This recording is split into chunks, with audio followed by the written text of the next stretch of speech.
Hello guys, in my new video I would like to tell you about how to download and play Solitaire Classic Deluxe cards on your PC or laptop. So to download this mobile game on your PC or laptop, you need to install an Android emulator.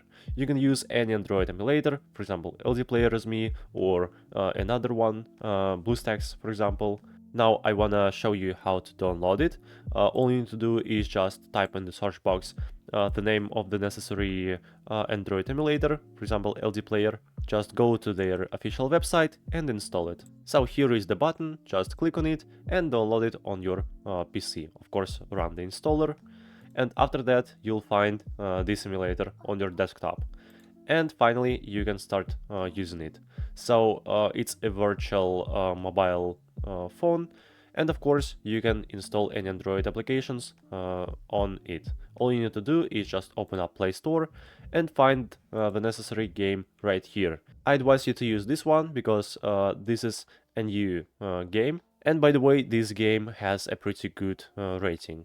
So now we can install it. Just click on the install button right here, and the installation process is pretty fast.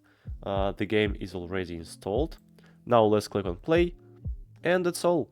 You can start play this game on your PC absolutely for free. Click on next, next of course, done. And that's all. Hope my video was really helpful for you. Please don't forget to subscribe to my channel and like this video. Thank you so much for watching. Bye bye.